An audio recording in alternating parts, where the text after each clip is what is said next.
I never imagined one small slip of paper could break 10 years of trust. But that's exactly what happened the morning I found it, tucked deep inside the pocket of my wife's jeans. It was a Saturday. Nothing special.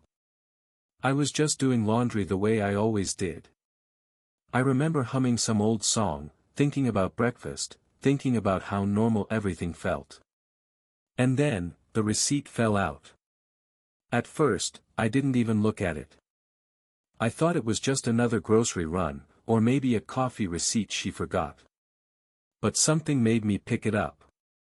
Maybe instinct. Maybe fate. I don't know. The moment my eyes hit the printed words, my whole body froze. A hotel. Downtown. A place we had never stayed at. A place she had never mentioned. My heart didn't just drop, it twisted. It felt like someone pressed pause on my entire world. For a few long seconds, I just stood there, staring at that tiny piece of paper, trying to breathe. Because the date on it? It was from 2 nights earlier. A night she told me she stayed late at school, grading papers. And the details.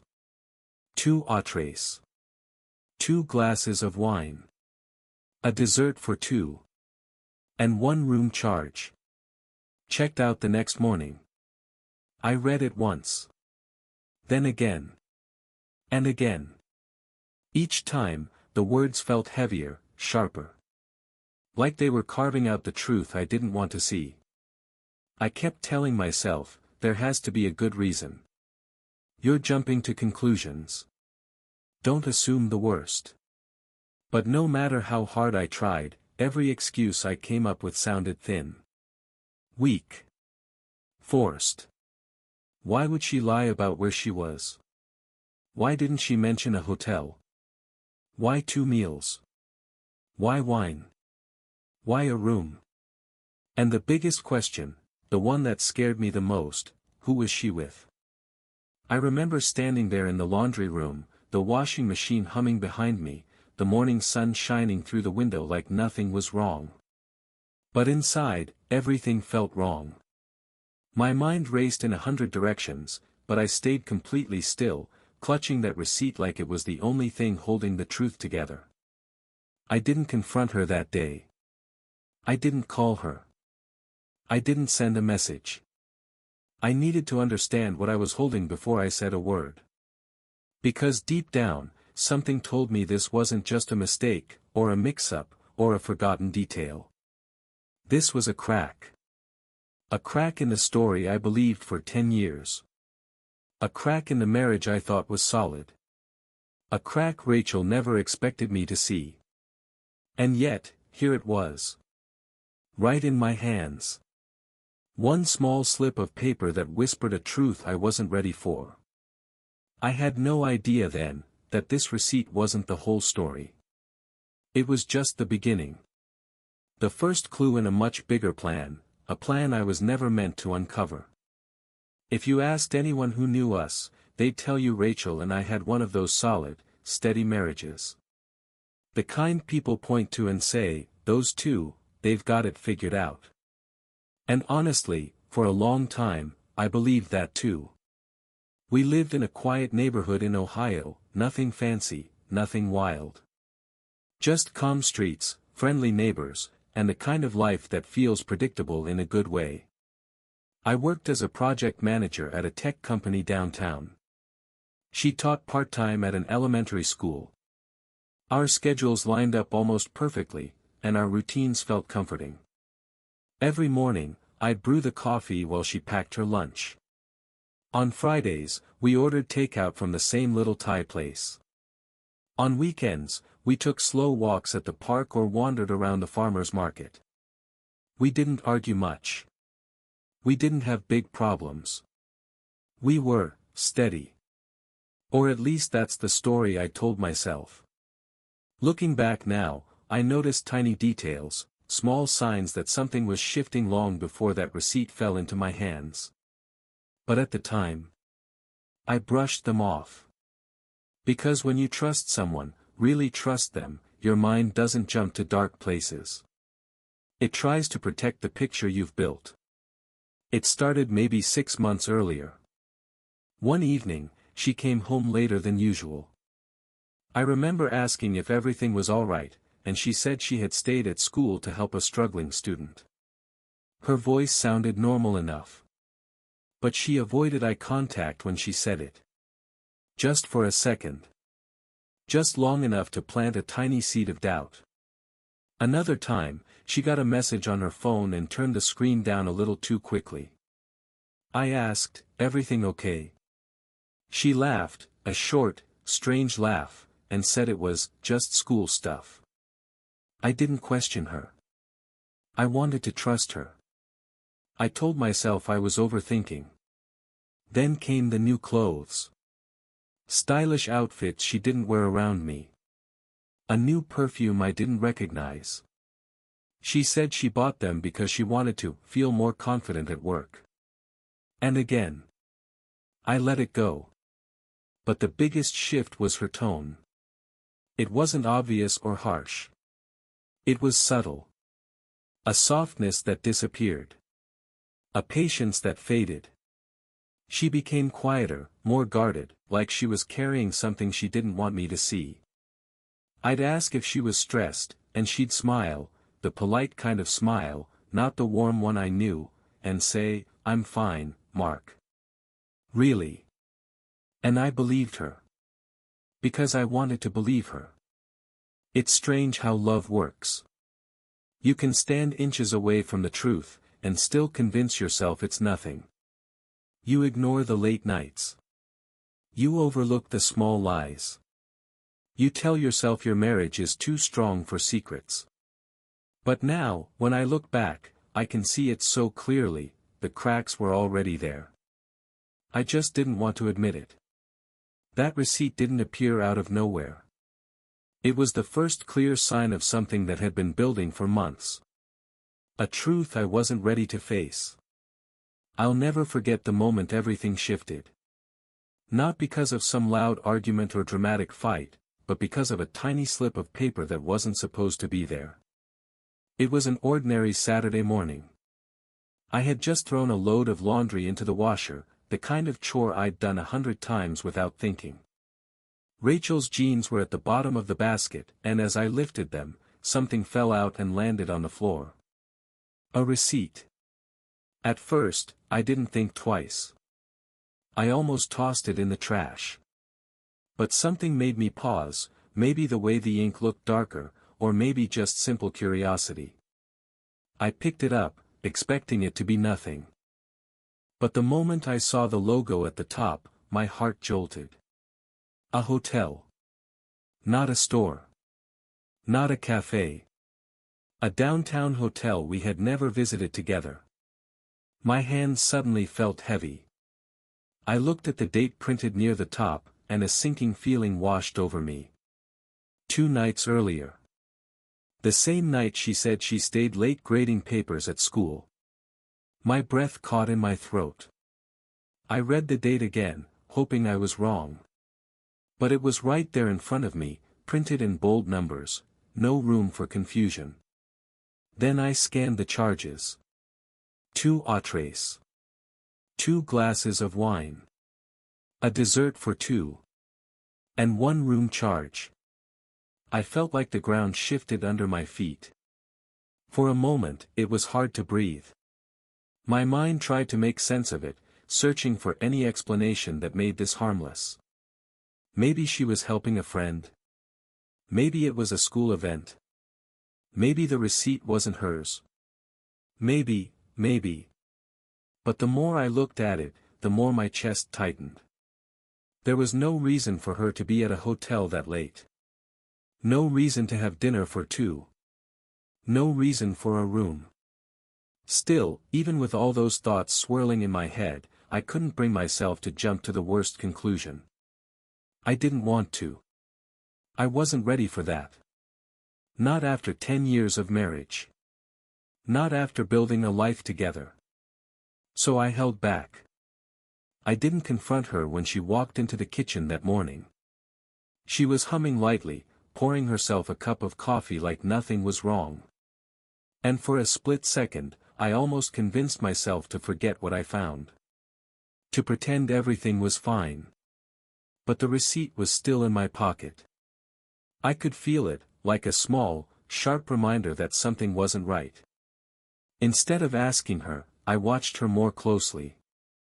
I studied her face, her tone, her movements. Was she hiding something? Was she nervous? Had she grown distant? She didn't look guilty. She didn't act strange. She smiled at me, made breakfast, talked about her day. And that made it worse. Because now I wasn't just confused. I was torn. Part of me wanted to trust her completely. Another part whispered that something was wrong. That receipt was the first crack. A small tear in the picture-perfect story I believed in. A quiet sign that something deeper was shifting beneath the surface. And even though I didn't confront her then, I knew I couldn't ignore it. Not anymore. That evening, I decided to test the waters. Nothing direct. Nothing confrontational. Just a simple question slipped into normal conversation. I figured if something was off, her answer would tell me more than I expected. We were sitting at the table eating dinner, leftovers from the night before. She looked relaxed, almost cheerful, like she had nothing in the world to hide. But I couldn't stop thinking about that hotel receipt burning a hole in my pocket all day. So I asked, casually, "Hey, how late did you end up staying at school Thursday night? You must have been exhausted." Her fork paused, just for a moment. A tiny, barely noticeable pause, but I saw it. Then she smiled and said, "Oh, really late. I was grading papers forever. I didn't get home until after 10. Her tone was calm. Smooth. Too smooth. Like she had rehearsed it. She went right back to eating, talking about how her students were struggling, how she needed to adjust her lesson plans. Her story flowed so cleanly, so naturally, that if I hadn't seen that receipt, I would have believed every word. But now, every tiny shift felt loud. I watched her carefully. The way she kept her phone face down on the table. How she grabbed it quickly whenever it buzzed. How she typed something and locked the screen before I could blink. This wasn't the woman I married. Or maybe I just hadn't noticed how much she'd changed.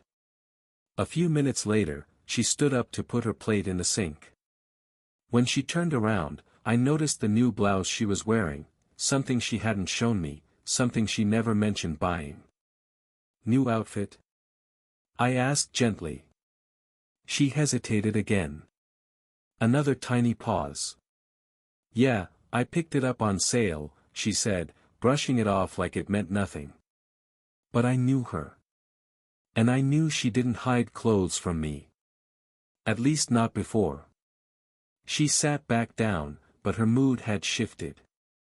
She seemed restless, guarded. Her smile felt thinner, weaker, like it was there to keep me from seeing whatever was underneath. And that's when the weight of everything hit me again, the late nights, the closed laptop, the new clothes, the changed tone. All the little things I'd ignored for months suddenly lined up like pieces of a puzzle. Something was happening. Something she didn't want me to know. I didn't confront her. Not yet. But as I sat across from her at that dinner table, listening to her talk about her day with that calm, practiced voice, I knew, deep down, that the truth was hiding just out of sight. And the lies she told with that gentle smile. It was the clearest sign yet that my marriage was starting to break, even if she was trying so hard to hide it. I can pinpoint the exact second my heart dropped. It wasn't loud, it wasn't dramatic. It was quiet, the kind of moment that sneaks up on you and changes everything without making a sound. Rachel had fallen asleep on the couch. She was curled up under a blanket, her laptop still open on the coffee table. That alone was strange. She never left it open. She guarded that thing like it held state secrets. At first, I wasn't trying to look. I really wasn't. I walked past it to turn off the lamp, and something on the screen caught my eye, a browser window with an email inbox I didn't recognize. Not her school email. Not her personal one. Something completely different. A second account. My chest tightened. I told myself to walk away, to respect her privacy. But after everything I'd seen, the hotel receipt, the lie at dinner, the strange new habits, I needed answers. Not guesses. Not excuses. The truth. So I sat down slowly and read the sender's name on the most recent message. Tom. A name I had never heard before, but one that would become impossible to forget. I clicked on the first email. The words felt like a cold shock. Last night was incredible. I can't wait for our next meeting. I hate pretending everything is normal at home. My throat tightened as I scrolled. Message after message. Long ones, short ones, inside jokes, future plans.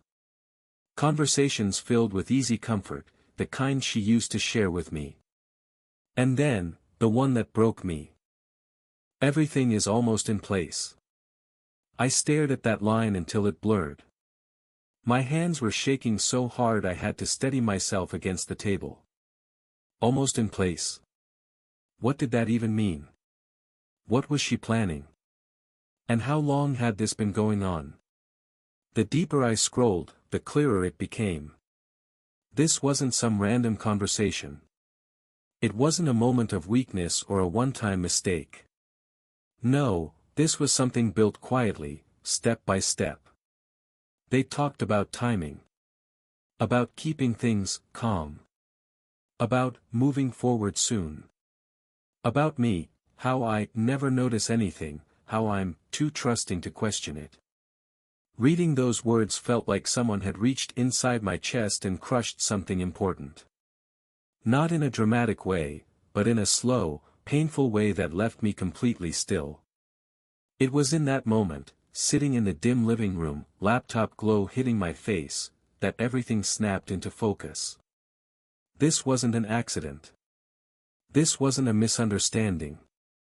This wasn't something she stumbled into. It was a plan. A plan I was never supposed to find.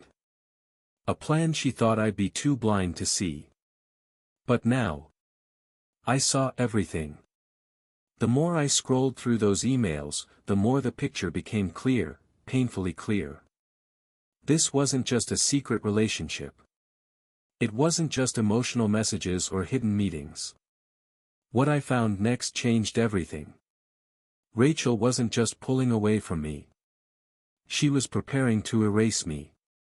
One email thread stood out, longer than the rest, almost like a blueprint. She had sent it to Tom 3 weeks earlier. The subject line read, "Final Steps." Even before clicking it, my stomach tightened. Something inside me whispered that whatever was in there would leave a mark I'd never forget. And I was right. As I read, my hands began to tremble. She was planning a complete separation. Quiet. Sudden. Clean. In her own words, "I'll leave when he's at work. It's easier that way. If the timing goes well, we can be out of Ohio the same week. He won't fight this. He never does." I felt a sharp sting in my chest, not anger at first, but something deeper. A painful sense of being underestimated. Like she had already written the ending to our story, and I wasn't even part of the conversation. They had talked about moving. Not just across town, but out of state entirely. Tom lived in Indiana, and in the emails, they daydreamed openly about starting fresh there, a new place, a new job for her, a new life where I didn't exist. The part that hit hardest wasn't the plan itself. It was how casually they talked about me. "Mark won't notice anything until the last minute. He avoids conflict. It'll be easy. Once everything is in motion, he'll just accept it. Each line felt like another door closing. Another reminder of how far she had drifted from the woman I thought I knew. The timestamps on the messages told their own story. She had been planning this for months, long before the hotel receipt, long before the new clothes, long before the cold smiles at dinner. Every late night. Every whispered call. Every unreachable evening. It all made sense now. And for the first time, the heartbreak stopped blurring my thoughts. I felt something else rising, not rage, not bitterness, but clarity. If she believed I was too weak to question her, too gentle to stand up for myself, too trusting to see the truth, she didn't know me at all. Sitting there in the dim light, with her secret plan open on the screen, something inside me shifted. I wasn't going to fall apart. I wasn't going to beg. I wasn't going to let her quietly remove me from my own life. If she spent months preparing her exit, then I would prepare something too. Not revenge for revenge's sake. But truth. Justice. Protection. She thought she had everything in place. She thought she could walk away without consequences. But she was wrong. Because now, I finally knew the truth. And I was ready for whatever came next.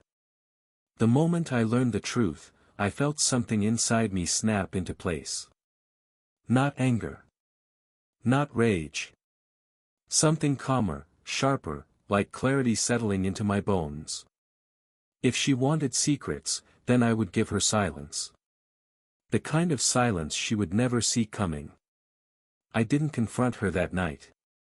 I didn't shake her awake or demand answers. No, that would have ruined everything.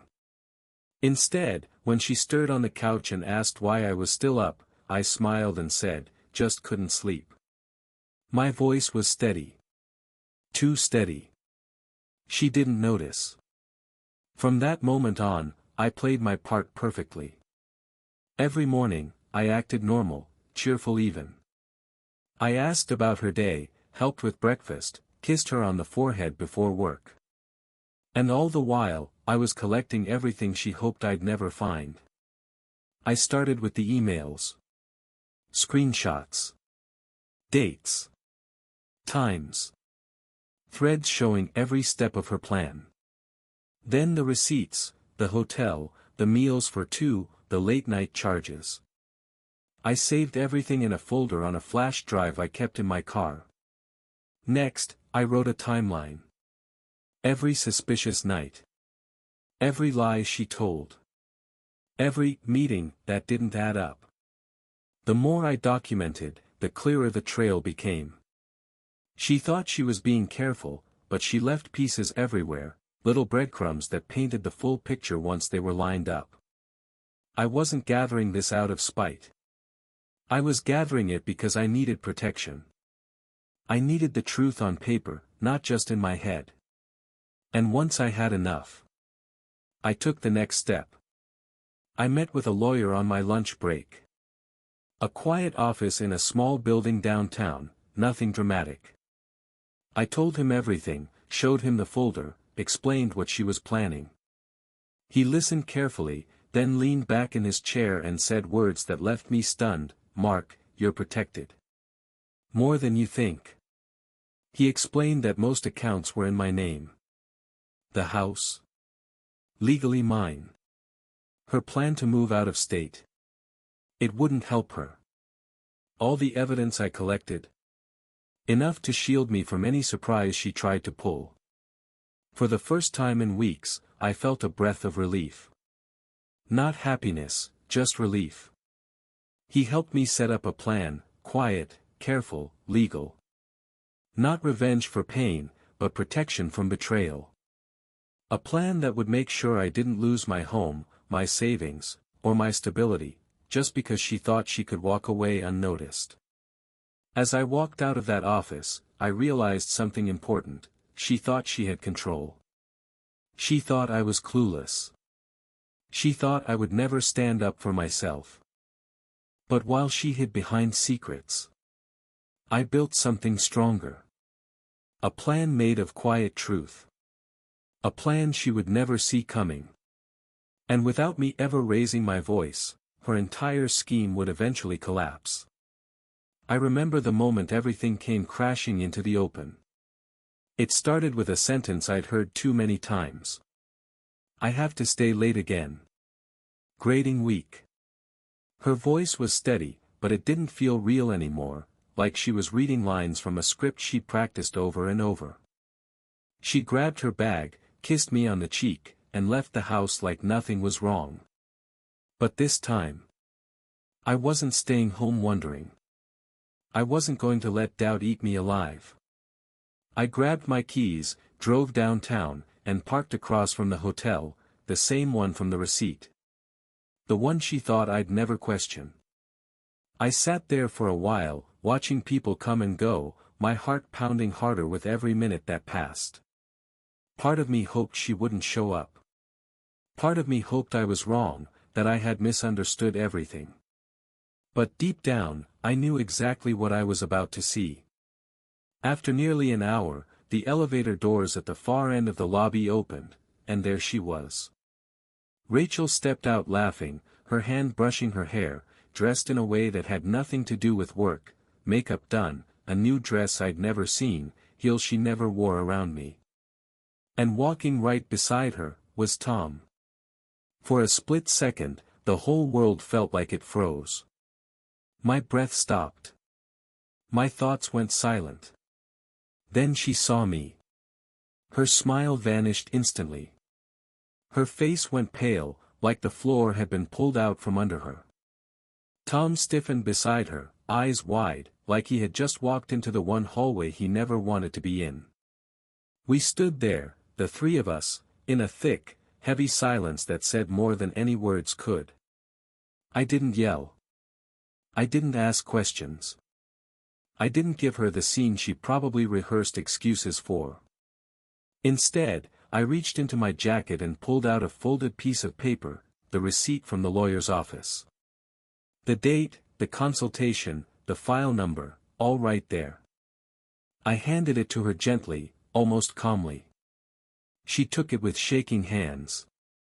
"Mark, what is this?" "Why?" But I didn't let her finish. I looked at her one last time, not with anger, but with the quiet understanding of someone who finally sees the truth without any fog around it. Then I said, "I know everything." And I turned around and walked away. Her voice followed me, confused, panicked, rising with a fear she never expected to feel, but I didn't look back. Not once. In that moment, the power she thought she had, broke. And for the first time in a long time, I felt steady. Clear. In control. I didn't need to argue. I didn't need answers. The truth stood right there in front of me, stepping out of a hotel elevator. And that was all I needed. The next morning, the house was strangely quiet. I woke up early, not because I wanted to, but because my mind wouldn't let me rest. I kept replaying the moment I saw her walk out of that elevator, the shock in her eyes, the panic in her voice. It didn't take long before I heard the front door open. Rachel stepped inside, looking like she hadn't slept at all. Her eyes were red, her hair pulled back in a shaky rush, her whole body tense. "Mark, please, we need to talk," she said, her voice trembling. For the first time in a long time, I felt calm. Not numb, just steady. Like the truth had finally settled everything inside me. I sat down at the kitchen table, and without saying a word, I slid a folder across to her. Inside was everything. Every screenshot. Every receipt. Every timeline. Every detail of the plan she spent months building in the dark. She hesitated, then opened it, and with each page she turned, I watched her face change. Shock. Fear. Guilt. Realization. She whispered, You knew all of this?" I nodded. For a while. She covered her mouth with her hand, tears filling her eyes. It wasn't supposed to happen like this. You thought I wouldn't notice, I said gently but firmly. You thought I wouldn't stand up for myself. You thought I'd just let everything happen. She had no argument. No excuses. Just silence, heavy, painful silence. I told her calmly about the lawyer. About the documents already filed. About the protection already in place. I explained that the house was legally in my name. That she couldn't take what she planned to take. That her sudden exit strategy wasn't strong enough to hold up anymore. Her shoulders dropped, and for the first time, she looked truly defeated. Where am I supposed to go?" she whispered. "You've been planning a new life for months," I said. "You can start with that." There was no anger in my voice. No shouting. Just truth. Within hours, she packed her things. Not everything, just what she could carry. She didn't fight. She didn't argue. She moved through the house like someone walking through the ruins of a plan that had finally fallen apart. By afternoon, she was gone. She lost the house. She lost the leverage she thought she had. And the separation terms. All on my side, exactly as the lawyer prepared. Her months of quiet planning collapsed in just one day. Not because I tried to destroy her, but because the truth finally stood where the lies used to be. As I watched her car pull away, I didn't feel victorious. I didn't feel proud. I just felt free. The weeks after Rachel left felt strangely quiet. Not peaceful, not empty, just quiet in a way I wasn't used to. The kind of quiet that forces you to sit with your thoughts, whether you want to or not. The first morning alone, I woke up expecting to hear her footsteps, her coffee mug clinking, her soft humming in the kitchen. But the house stayed still. No sounds. No voices. Just me and the weight of everything that had happened. At first, the silence felt heavy. Like I was standing in the middle of a life that had cracked open and didn't quite know how to fit the pieces back together. But slowly, that heaviness started to soften. Not disappear, just soften enough for me to breathe again. When friends and family found out, the reactions were intense. My brother was furious on my behalf. My mom kept asking if I was holding up. A few friends wanted the details, wanted to know how something like this could happen. But I didn't want to relive the chaos. I didn't want to break her down piece by piece in front of them. I chose peace over drama, not for her sake, but for mine. So I kept it simple: we weren't who we thought we were anymore. And it's better this way. Some understood. Some didn't. But it wasn't their story to carry. A strange thing happened during those first few weeks: relief and sadness started showing up at the same time. I'd feel lighter one moment, then heavy the next. I'd catch myself remembering a good moment from our early years, and then immediately remember the hotel receipt, the emails, the lies. It was like grieving a person who was still alive, just not the person you thought they were. But even with all of that swirling around inside me, I could feel something shifting. A slow, steady healing, not dramatic, not sudden, but real. I started taking walks after work again. I cleaned out parts of the house that had been untouched for years. I made small plans, simple ones, like grabbing dinner with a friend or fixing up the backyard. Little steps that made me feel grounded. Every day, the silence inside the house felt less like a reminder of what I lost, and more like a sign of what I was rebuilding. I wasn't rushing to fill the space. I wasn't searching for someone new. I wasn't trying to patch over the hurt. I was just learning how to stand on my own again, not as the man she underestimated, but as the man who walked away with the truth on his side. The pain didn't disappear. But it stopped controlling me. And for the first time in a long time, I felt like the pieces of my life weren't broken anymore. They were just rearranging, slowly, quietly, into something stronger. If someone had told me that my entire life would shift because of a forgotten piece of paper, I wouldn't have believed them. It sounds too small, too simple, too ordinary. But that's the thing I've learned through all this: trust doesn't break in big, dramatic moments. It breaks in the small ones, the tiny cracks you ignore until they've quietly spread through everything. That hotel receipt taught me more than any argument, confession, or apology ever could. It reminded me that the truth has a way of slipping through, even when someone tries to bury it. It shows up in patterns you don't notice at first. It shows up in silence. It shows up in the smallest details that get left behind. For months, I told myself things were fine. I brushed off the late nights, the cold smiles, the guarded phone, the tone that didn't sound like her anymore. I convinced myself I was imagining things. That doubt was the enemy. That trust meant ignoring the little signs. But now I know, trust doesn't mean looking away. Trust means paying attention, even when it hurts. That receipt wasn't just proof of where she was. It was a reminder that everything built on deception eventually exposes itself. People can hide messages, change passwords, erase call logs, but deception always leaves a trace, no matter how small. And sometimes, that trace is all you need. I don't look back on what happened with bitterness anymore. Not because it didn't hurt, it did. Not because it didn't break something inside me, it did that too. But because pain isn't where the story ends unless you let it be. Standing on the other side of it all, I feel something I haven't felt in a long time: quiet strength. I didn't fall apart. I didn't lose myself. I didn't let her plan destroy my future. Instead, I found clarity. I found truth.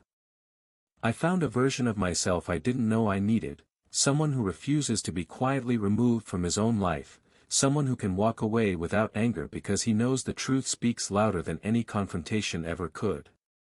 And when I think about everything that unfolded, all the lies, all the plans she made behind my back, all the moments I doubted myself, I keep coming back to that simple slip of paper in the pocket of her jeans. One overlooked detail. One forgotten receipt.